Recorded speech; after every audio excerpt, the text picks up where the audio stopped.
Assalamualaikum warahmatullahi wabarakatuh. Salam sejahtera bagi kita semua. Kami dari kelompok 8 akan merepresentasikan analisis cyber security management dalam perlindungan data dan transaksi digital pada platform e-commerce. Kajian integratif mengenai manajemen keamanan cyber, perlindungan data konsumen, dan ketahanan ekosistem perdagangan digital Indonesia. Disusun oleh kelompok 8 yaitu Dian Kusumawati, Eka Yuliani, Erik Kurniawan, Muhammad Rivaldi, dan Mustika Oktaviani. Latar belakang ekonomi digital Indonesia yaitu ada 90 miliar US dollar pasar digital. Nilai pasar ekonomi digital Indonesia tahun 2024 terbesar di Asia Tenggara, yaitu ekonomi SEA, Google, Temasek, dan BAND 2024. 50 miliar pengguna KRIS, jumlah individu pengguna KRIS di Indonesia pada tahun 2024, yaitu sumbernya dari Bank Indonesia 2024. Peningkatan penetrasi internet, gawai pintar, integrasi logistik, dan efisiensi pembayaran elektronik mendorong peralihan transaksi masyarakat ke platform digital. Akselerasi ini berbanding lurus dengan perluasan potensi ancaman keamanan cyber. Rumusan masalah yaitu 4 dimensi analisis. Yang pertama ada konseptual dan teoritis, yaitu pengembangan extend triad dan model arsitektur defense in-depth serta zero trust, yaitu ada tata kelola dan kebijakan, implementasi ISO 2701 2022 UU, PDP, PCI, DSS, insiden, response, dan business continuity plan. Risiko dan ancaman yaitu pemetaan profil ancaman 2024-2025, threat actor profiling, attack kill chain, dan studi kasus industri Indonesia. Teknologi dan implementasi yaitu klasifikasi data, privacy by design, arsitektur 6 layer defense, in-depth, source DCL, dan supply chain security. Tujuan dan manfaat kajian yaitu tujuan utamanya menjelaskan fondasi ekstensia triad dalam ekosistem e-commerce, menganalisis tren ancaman cyber global dan konteks Indonesia, lalu menguraikan metodologi manajemen risiko kuantitatif dan kualitatif, merumuskan tata kelola kebijakan dan arsitektur teknologi pertahanan. Manfaat kajian yaitu teoritis, integrasi framework NIST, ISO 2701, PCI, DSS dengan regulasi UU, PDP Indonesia. Praktis, panduan retensi kepercayaan pelanggan, proteksi aset kritis, mitigasi kontinuitas bisnis. Roadmap-nya, peta jalan peningkatan kematangan keamanan, cyber, dan level inisial menuju optimize. Extended CIA triad 7 pilar keamanan e-commerce. Yang pertama, confidentiality, data konsumen, finansial, autentikasi, dan behavioral hanya diakses entitas berwenang. Implementasi AES 256 GCMTLS 1.3. Yang kedua, availability, yaitu platform dapat diakses kapanpun. Ancaman DDoS, ransomware, kegagalan infrastruktur, strategi multi-region, CDN, system. Yang ketiga, authorization, RBAC plus ABAC dengan Principle of Least Privilege, setiap role memiliki batasan akses data dan fungsi yang ketat. Yang keempat, integrity, data harga, transaksi, pembayaran, dan log sistem terjaga dari manipulasi. Implementasi HMAC, digital signature, immutable audit trail. Yang kelima, authentication, verifikasi identitas melalui knowledge procession, inheritance, dan behavioral factor. Direkomendasikan TOTP atau FIDO2. Yang keenam, non-repudiation, digital signature via HSM, immutable audit trail, timestamp, authority, dan evidensi preservation sesuai UU IT dan UU PDB. Selanjutnya, model arsitektur keamanan defensive and depth, yaitu arsitektur defensive and depth terdiri dari 6 layer pertahanan berlapis, perimeter security atau DDoS, WAF, CDN. Selanjutnya, endpoint security atau EDR antivirus, network security, variable IDS atau IPS, FIN zero trust, identity dan access security disebut IAM, MFA, PAM, aplikasi security atau WAF, RASP, input validation API gateway, dan data security, enkripsi, tokenisasi, DLP. Kegagalan satu layer tidak menyebabkan gangguan total karena layer lain tetap memberikan perlindungan. Threat Landscape E-commerce tahun 2024 sampai tahun 2025. AI power, phishing, dan deep fraud, yaitu LLM digunakan untuk menghasilkan email phishing yang sangat personal, deepfake video atau audio, membobol verifikasi identitas, dan auto reset push payment fraud. Yang kedua, API-centric attacks, yaitu API abuse, credential stuffing via API, robot object level authorization atau tempur bola, dan excessive data expose pada arsitektur microservices. Yang ketiga, cloud native attack, yaitu eksploitasi misconfiguration cloud S3 bucket public IAM over permission container escape. 30% kebocoran data e-commerce bersumber dari cloud misconfiguration. Yang keempat, adversary machine learning, yaitu manipulasi input data untuk melalui model ML deteksi fraud sehingga transaksi fraud terdeteksi sebagai legitimate. Verizon DPI tahun 2024, sektor retail dan e-commerce menyumbang 24% insiden kebocoran data global, 83% bermotif finansial. Selanjutnya, attack kill pada e-commerce 7 fase. Yang pertama, recon, hosting dan scalping untuk email. Yang kedua, delivery email phishing atau rantai pasok. Yang ketiga, weapon, exploit kit dan phishing kit disiapkan. Yang keempat, exploit, manfaatkan CVE atau rekayasa sosial. Memahami kill chain memungkinkan organisasi menerapkan countermeasure pada setiap fase, mulai dari digital footprint monitoring di fase rekonisasi hingga DLP enkripsi dan incident response plan di fase action on objective. Selanjutnya kita masuk ke studi kasus, yaitu kebocoran data Tokopedia pada tahun 2020. Sebanyak 91 juta akun pengguna bocor, yaitu salah satu kebocoran data terbesar dalam sejarah teknologi Indonesia. 7 juta akun merchant bocor, yaitu data meliputi nama, email, nomor telepon, hash kata sandi, dan juga tanggal lahir. 2 bulan, dwell time. Aktor Shiny Hunters berada dalam sistem sejak Maret 2020 tanpa terdeteksi. Kemungkinan vektor serangan meliputi SQL injection atau RCE, credential stuffing, supply chain compromise, dan juga cloud misconfiguration.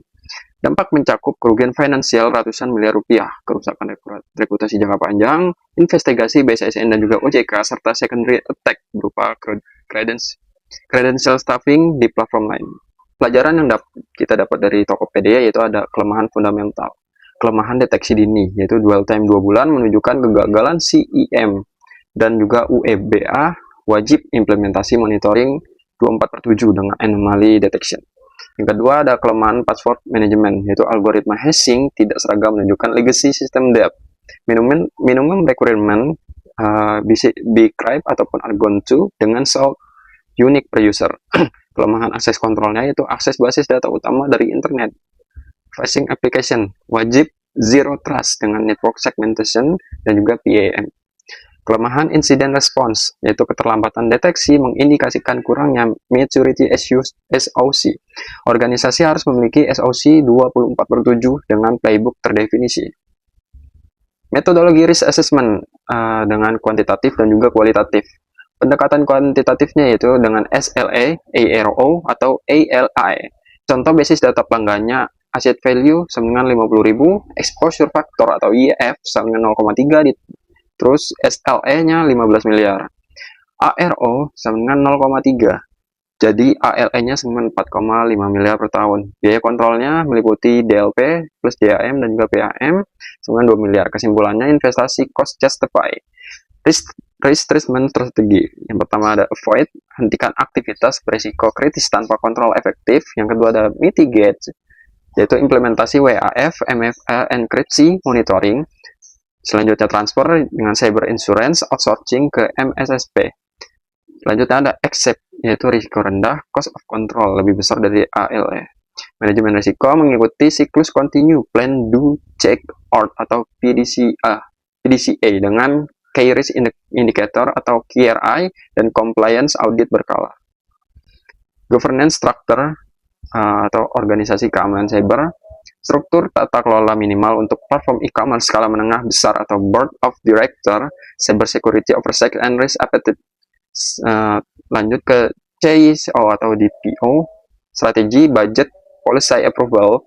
Lanjut 3 fungsi utama yaitu Security Ops atau SOC 24/7, Incident Response, Threat Intel, Security Engineering atau DevSecOps berupa AppSec, CloudSec, DataSec, dan SecOrg.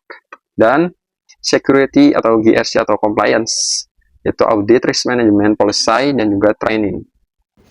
Incident Response and Business Continuity Plan.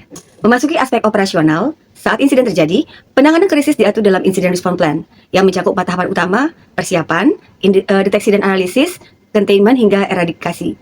Untuk menjaga kelangsungan bisnis, kita menetapkan target RTO dan RPO yang ketat berdasarkan jenis insidennya, seperti DDoS dengan RTO 30 menit, hingga penanganan ransomware dan full data center failure dengan RTO 4 jam menggunakan offline backup serta DR site.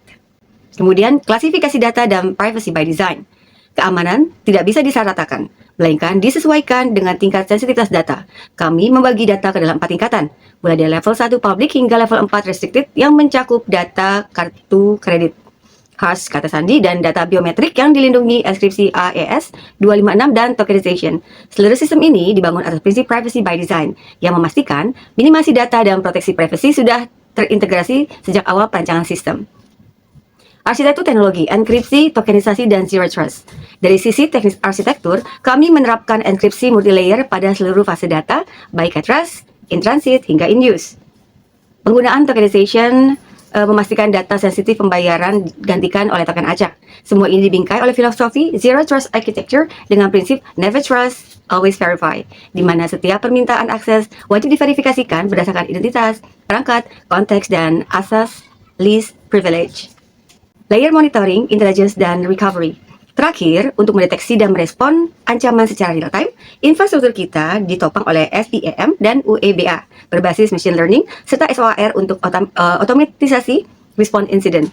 Strategi pemulihan data menerapkan prinsip backup 3 to 1 yang air gaps guna menangkal ransomware. Sebagai jaring pengaman finansial dan reputasi terakhir, cyber insurance melengkapi seluruh lapisan pertahanan kita. Layer monitoring, intelligence, dan recovery.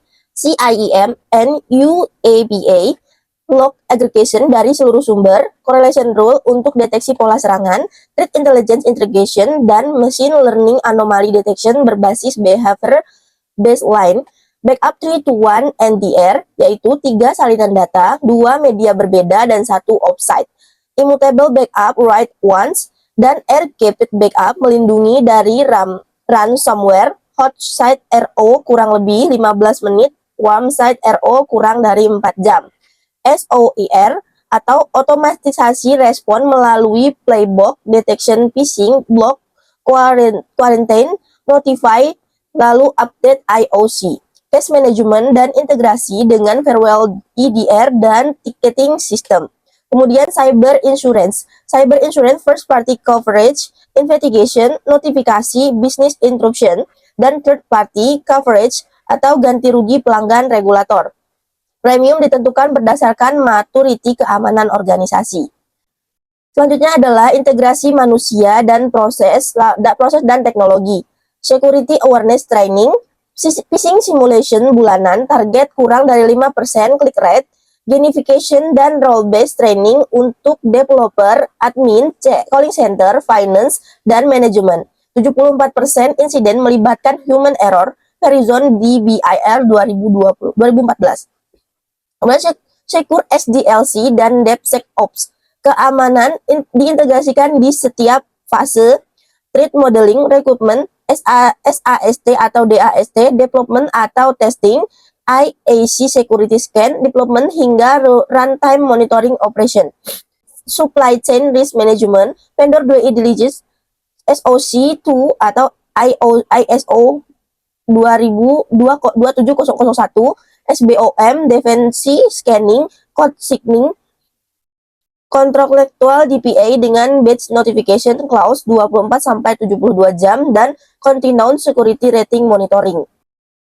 Kesimpulannya, cyber security sebagai instrumen strategis. Keberhasilan pertahanan cyber tidak ditentukan oleh keunggulan teknologi tunggal, melainkan oleh harmonisasi antar arsitektur teknologi bertingkat.